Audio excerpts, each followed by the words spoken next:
Well, as you've heard, today's a little bit different, and so we have people in our worship service who may not ordinarily be here because usually we have separate children's and middle school programs. So I'd just like to ask again, and I'm going to say anyone 18 years of age and under, you're a special guest today. Would you please stand up so we can welcome you and say how glad we are to our teenagers and to our kids. We're so glad you're part of our church. Welcome, welcome, welcome. We're glad you're here. Today's sermon is 3 money lessons for the whole family. And I've been thinking about this. My family's in a lot of transition. We have one, our oldest just got married. We have one going back to college, one just starting high school. And, parents, when we get to those transitions, we wonder how we did as parents. And when I first thought about this message, that the title was Lessons I Taught My Kids. And then I changed it to Lessons I Wish I Taught My Kids. And then I changed it to Lessons I Wish You Taught Your Kids. And now this is all kind of combined together today. 3 money lessons for the whole family. Now, kind of a disclaimer here. These lessons do work for people between the ages of 4 and 104. 4 and 104. So just to make sure today, how many of you would identify as in that age range? Would you raise your hands, please, if you're between 4 and 104? If you're outside that age range, I apologize. You may have to adapt some of these lessons for your unique circumstances. Lesson number 1, money lesson for the family number 1 is this: everything belongs to God. Everything belongs to God. How much belongs to God? Everything belongs to God. The Bible says the earth is the Lord's and everything in it, the world and all who live in it. Ownership is a myth, but it's a strongly held one. About the time a human being reaches 2 years of age, a 2-year-old generally has a couple of favorite words they use quite often, and the first favorite word they use is no. No, 2-year-olds love that word. And the second word they use is mine. Mine. Now, honestly, adults, when a 2-year-old says mine to us, adults find that a little ironic. Who gave you all that stuff, little 2-year-old? I did. We did. And actually, it's still mine. Ownership is an illusion for you, 2-year-old. 2-year-olds are funny like that. And so are we. I wonder what God thinks when we say, mine. Let's read it again aloud together. Psalm 24:1. Let's read this. The earth is the Lord's and everything in it, the world and all who live in it. And look at these verses. Just listen to this from Psalm 50. God says, for every animal of the forest is mine, and the cattle on 1,000 hills. I know every bird in the mountains, and the creatures of the field are mine. For the world is mine, and all that is in it. And this one from Haggai 2:8. The silver is mine, and the gold is mine, declares the Lord Almighty. Whose stuff is it? It's God's stuff. The Apostle Paul asks, what do you have that you did not receive? And that was kind of the theme of the parable we saw acted out. The owner comes in and he gives amount of money to each of his servants. He's still the owner. He asks his servants to take care of that which he owns. They are stewards and he is the owner. And the truth is, you and I are really stewards of all that God has entrusted to us. And this can be very freeing on the one hand and very daunting on the other. I wish I had emphasized this more in my own house, that I would say, hey kids, this house that we live in, it actually belongs to God and the bank, but mostly to God. And this car that we drive, this is God's car, and that pool, it's God's pool. That's why we can share all of it and hold things loosely, because it's not really ours. It belongs to God. I know a young woman who really leans into this, and she takes people on rides in her car. She says, not my car, it's God's car. I think God would want this kind of stuff to happen. And one day her car broke down, and she just prayed a little prayer. She said, God, your car broke. Just kind of trusted that he would take care of his stuff. This is really important because it means when I give to God and to God's purposes, I'm not really giving God my money. I am returning to God what already belongs to him. It's very, very freeing. And a little bit daunting because it means not only is giving a spiritual decision, all spending is a spiritual decision, because if it all belongs to God, then how I spend that, everything really kind of matters. I've got a great deal of latitude in how I spend those resources, but one day I'm going to be accountable for how I stewarded all that God entrusted to me. My house, my car, my money, my talents, my abilities, my time, it's all God's, and I am a steward. Everything belongs to God. That's principle number one. Who's the owner? God. Who is not the owner? You and me. You and me. I am a manager. I steward what God has entrusted to me. It's not mine. Money lesson for the whole family. Number 2 is this. There are 3 uses for money. Give, save, spend. Give, save, spend. And if I had young kids today, I would teach them about money this way. I would say, here, I think these labels are bigger this way. I would establish 3 banks or 3 jars, and I would tell kids, hey, every amount of money you get from doing chores around the house, from allowance, from gifts from grandma, divide it in these 3 categories: give, save, spend. You have to put something in each jar. Now, last week I sent out an email asking you for your money lessons. Give me a 1-sentence money lesson that you have learned. And 150 of you sent responses. Great wisdom in that list of 1-sentence money lessons. But when you read them overall, you can see a real trend that most people are confused about what 1 sentence means. Some of you got a little verbose. But a lot of the majority had to do with what we're talking about right here: give, save, spend, and how to balance between these. Some of the money lessons that you sent in we'll talk about next week in part 2, more money lessons. And the whole list of them, I put them all at the bottom of your sermon notes. Wherever you find sermon notes, you can see the whole list. 114 1-sentence money lessons. If you want to see what people sent in. But it had to do with this, and I'd like to try this. I need a volunteer. I need a kid volunteer. I'm looking for somebody maybe like 6, 7, 8, 9 years old. You want to come on up here? Actually, I could use a couple. Actually, if you're in that age and you want to help, come on up.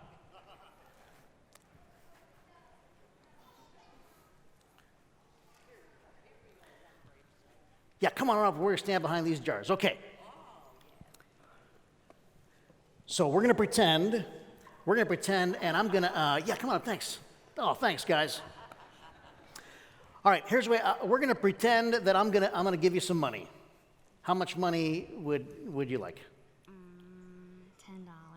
$10. $10? Anybody, is that good? How much money do you want? $50. $50. Okay. You guys are going to be great at this. All right, so I said every amount of money you make from jobs that you have, from allowance, from gifts, I would tell my kids, and I'd tell you, divide it in these 3 categories, and these rules you can put in any amount in any jar. We're going to start any amount in any jar, but you have to put something in each jar, okay? And here's what we're going to start with. How much do you think is in there? The amazing thing is all of this came out of Pastor Scott's couch this morning. All right, and there's a lot of quarters and stuff in there too. So here, I'm gonna give one of you the jar, and you guys kind of work together. And your job is to divide this in any amounts you want in those 3 jars, and you can decide how much to put. So in the give jar, there's to pretend this is gonna be for people who need money. We're going to help people who are less fortunate. We're going to give to God and to God's purposes. That's this jar.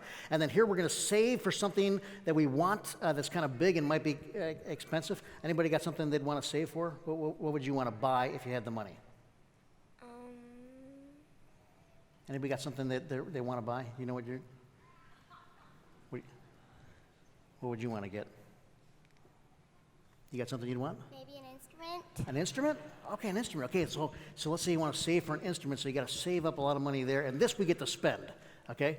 Now, just kind of for pretend illustration. I want you to see how you do. Are you ready? Everybody scooch in there.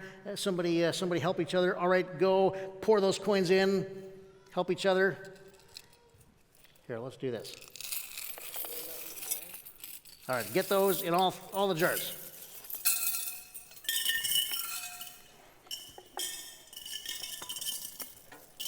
I heard one fell on the ground. Oh, you heard one fell on the ground? Great, you got it. We don't want to waste any money.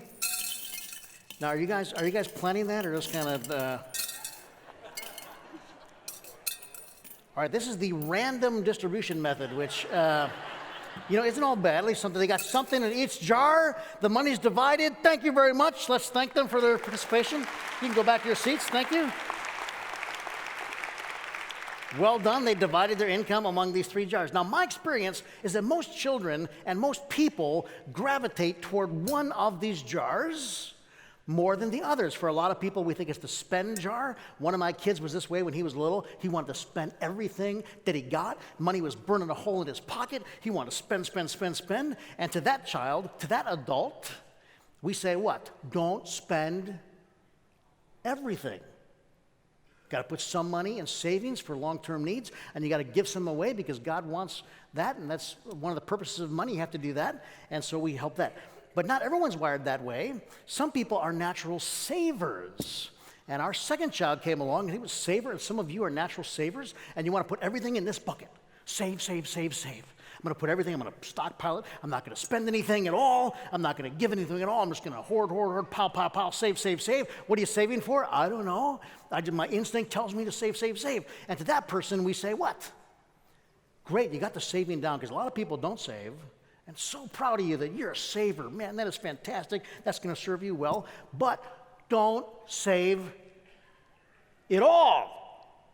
You got to give some away. You want to give some away. And you have to enjoy some of your money too. God wants you to enjoy some of the things. You got that job, and you get to enjoy it and spend time with friends, and God wants that too. So, and then some people, believe it or not, are wired as givers. And some of you in this room are this way. We have some friends who have a child who's a natural giver, and it's actually become a problem because he gives everything away. He gives everything away. That kid is now 21 years old, and they sent him a suit because he's entering the kind of occupation for which nice clothes are important to get the right job. And he found somebody who needed a suit, and he gave his suit away. Now, what do you say to that person? Fantastic, you're a giver. A lot of people don't give.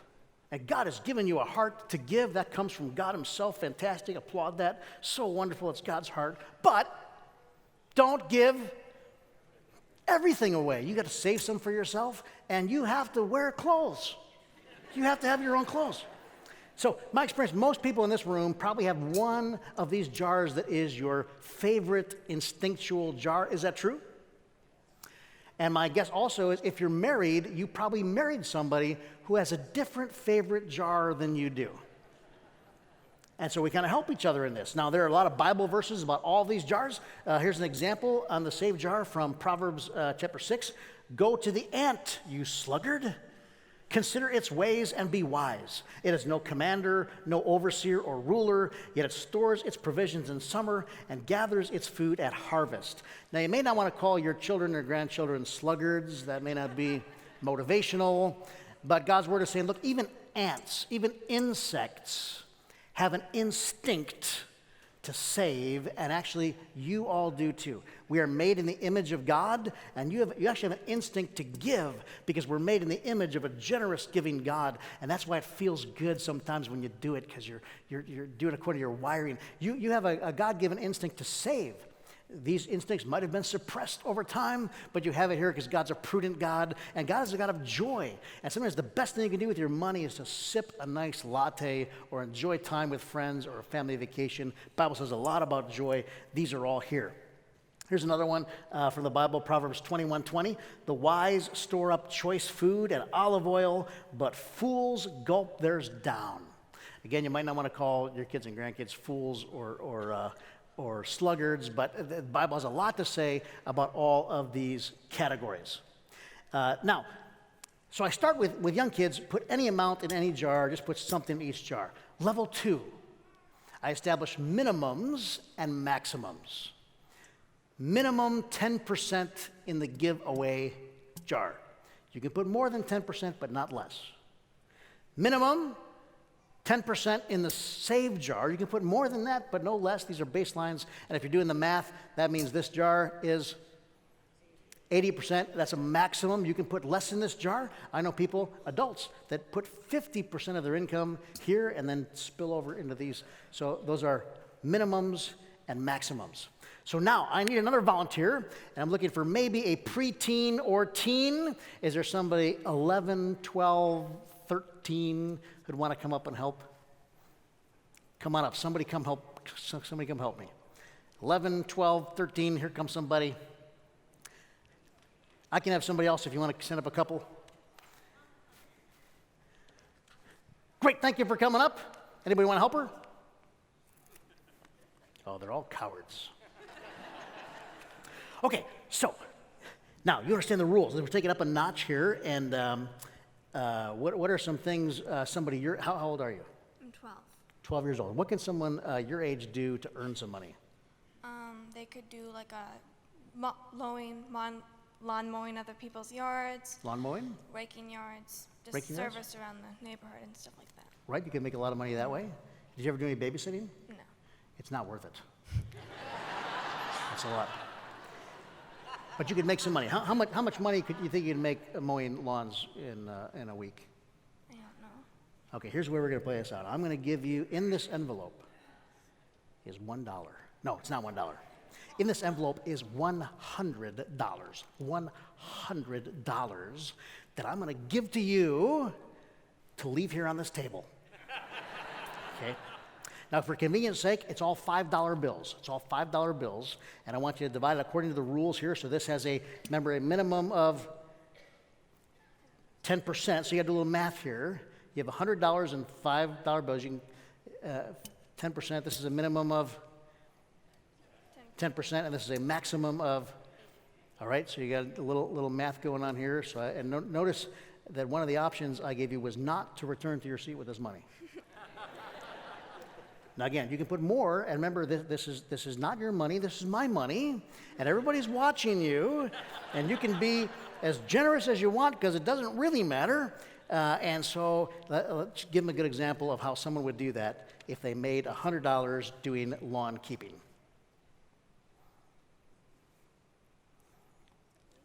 Yep.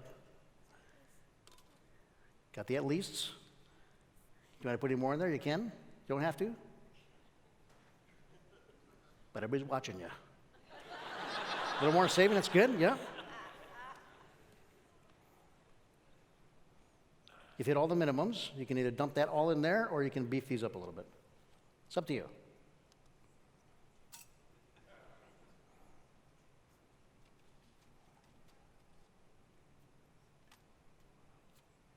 Okay, great. Thank you very much. Well done.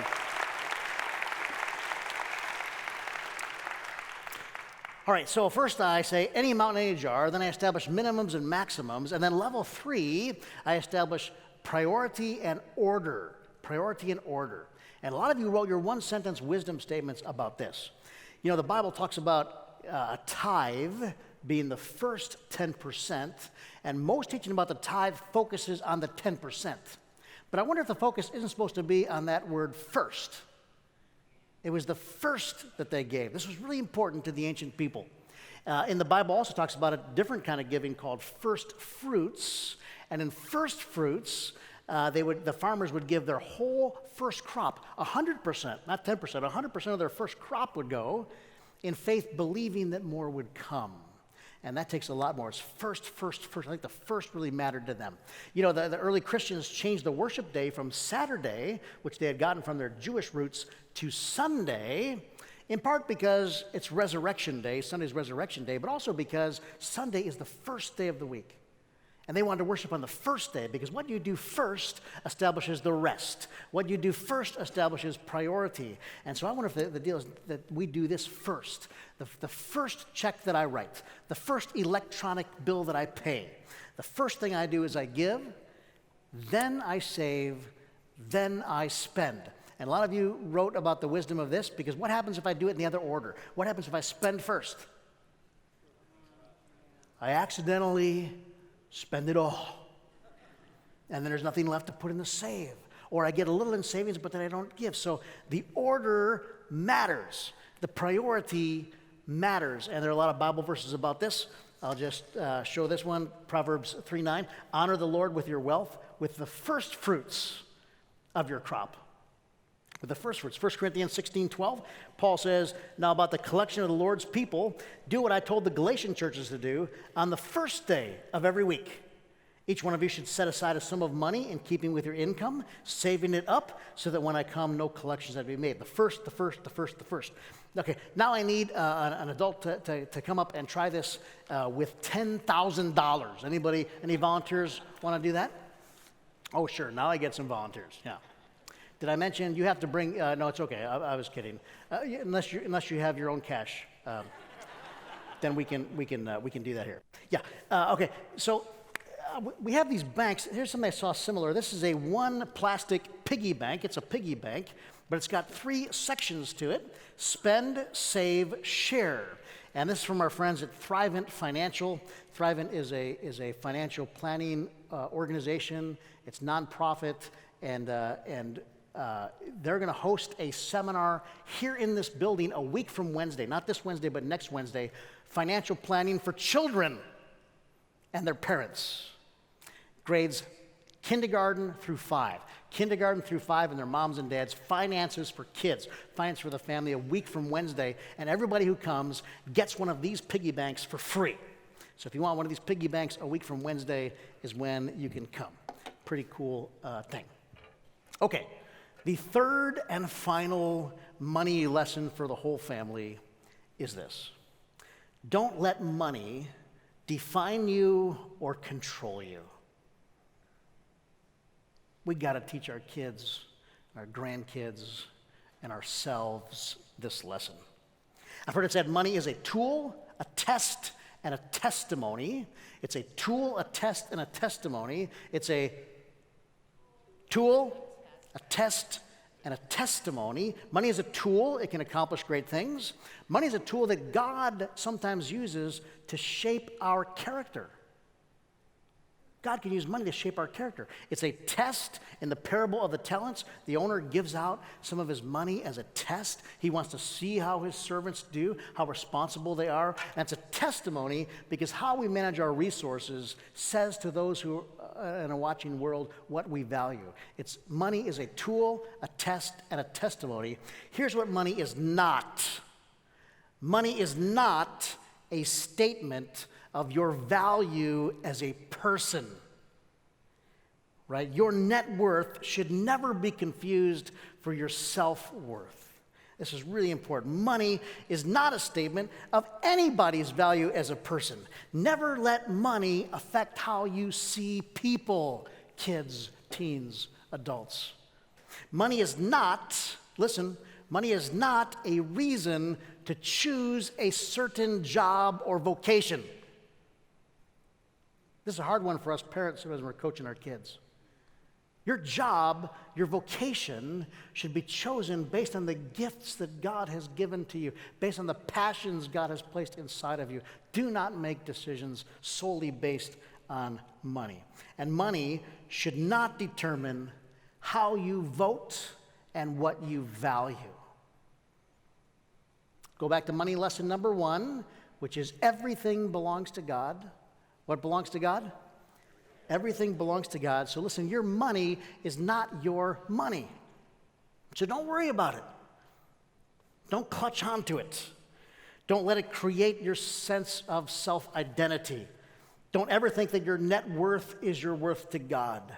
Don't get all proud about it when it piles up. Don't get all anxious about it when it dwindles down, because your money is not your money. That's the Jesus truth. Jesus said, and let's read the words of Jesus aloud together from Luke 16:13. Jesus said, "No one can serve 2 masters. Either you will hate the one and love the other, or you will be devoted to the one and despise the other. You cannot serve both God and money." In Jesus' day and in ours, we are so tempted to give to money a power over us that it was never intended to have. Money can be a tool, a test, or a testimony, but we are often tempted to give to money roles that are reserved for God alone. We end up craving and serving money, crave and serve God. We end up letting money tell us who we are and what we're worth. Find your worth in God alone. This is so important that we get this. We must control our money or it will control us. We must master our money or it will master us. Money is not our God. Let's review the 3 money lessons for the whole family again today. Lesson number 1, everybody. Everything belongs to God, so don't sweat it. We are stewards, not owners. Lesson number 2. Got to get that order and that priority and that balance right. And if we establish this as children, we'll be just fine as adults. And lesson number 3. Don't let money define you or control you. Don't give to money a power over you it was never intended to have. All right, I'm going to ask for some brave people maybe to stand up if this criteria fits you. I'm looking for people. This time you have to be at least 30 years of age. Wait, there's more. Who could have been saved some pain had they embraced these principles earlier. Who are willing to admit that they've learned some things from the school of hard knocks based around these principles. And I think there'd be a lot of people on that one, but here's the limiting. And you would be willing to tell somebody if asked. That if you stand up, people around you could ask you what lesson you've learned from the school of life. Is there anybody in that category, 30 years old or older, have learned some lessons, maybe the hard way, and would be willing to tell about it if asked? Would you stand to your feet so we can see who the resource people are in our church? Thanks for your bravery. Come on. Thanks for your bravery.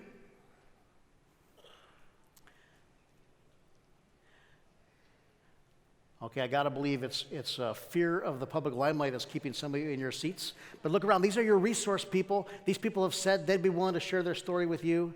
You want to ask them what they've learned the hard way. They're making themselves available to you. Thank you. Thank you for your bravery. Can we thank them?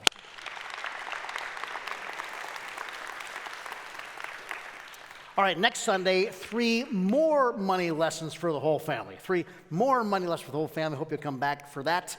I want to call your attention to the card you were handed in has the sermon series toolkit.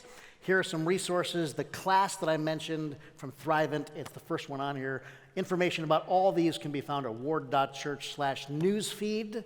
You can find information about these resources that are about the topics we're talking about this week and next. You can find that. Listen, money is not our God. Our security, our hope, our value is not found in finances. It is found in Jesus Christ alone. Let's stand together and sing of that great truth.